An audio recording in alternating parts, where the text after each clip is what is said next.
how to transfer domain from Hostinger to Godaddy. So hello guys and welcome back to today's video. In today's video, let's start first with Hostinger.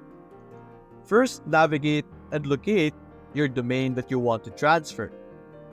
Click on Manage and look over here. What you're going to do is you're going to disable your privacy protection and transfer lock.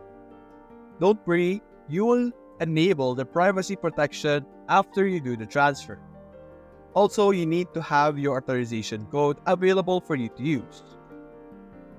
So over here right now on Godaddy, what you're going to do is you're going to click on your domains.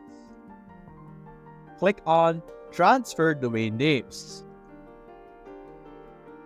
Now, over here, what you're going to do is you're going to put or input the domain name that you have. Click on Search, and it will look for that specific domain, as you can see. And as you can see, if you did the following options or did the following steps where you disable the transfer lock, you will be able to simply click on Continue, and you will be able to do the transfer.